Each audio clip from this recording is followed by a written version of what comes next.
Pejim-baovao ahafantateraka kosa indray dia amin'ny tontolon'ny fitaterana tsy niakatra ny sarandalana ho an'ireo kooperativa mpitaterana etsy amin'ny fahasankarana sy etsy Anosizato. Isan'izany ny an'ny zotra nasionaly Fimpima. Mazana tokoa rehefa miditra ny vanim-potoana ny fialan-tsasatra toy izao dia misy ireo fanararaotana madidinika avy amin'ireo kooperativa mpitaterana. Lova Ramanatsoa sy Laza Morgana ary mitatitra antsika izay vaovao izay.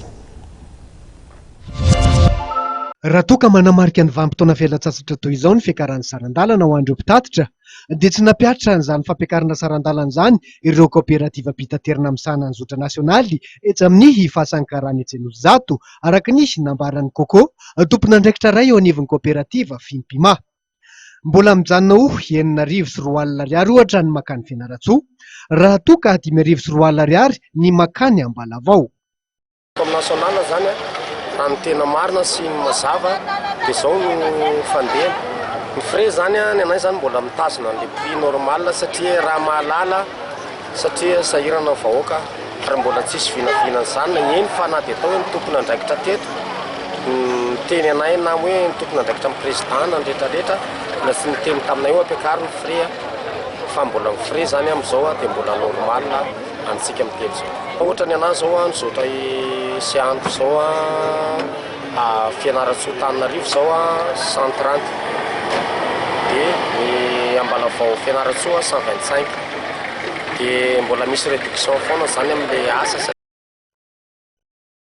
Miezaka ny hanome fahafapo ireo mpandeha trano ny kooperativa mpitaterana indrindra eo amin'ny isan'ny fiara mba aharaka ny filan'izy ireo ny fitaterana.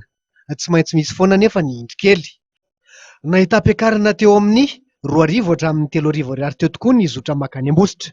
Moa zany amin'ilay hoe vakansa sy le bebe olona zany antsika amin'izao zany dia iny somary miakatra kely satria ilay tomobile somary vitsivitsy kely dia somary miakatra satria 75 izy teo aloha dia lasa mba miakatra eo amin'ny miakatra kely eo 90 no frais normal 85 farany ambany. Amin'ireo tsy fisian'ny tomobile satria tsy maharaka ilay tomobile satria andro ny famadina mako izao dia be ilay olona ary tena mihoatra misy ilay olona raha ohatra hoe fatra Ambositra Fandriana sy ny fatra Menatsimoa fa ny Fianarantsoa sy ny Ambalavao zany mbola tonitony izy.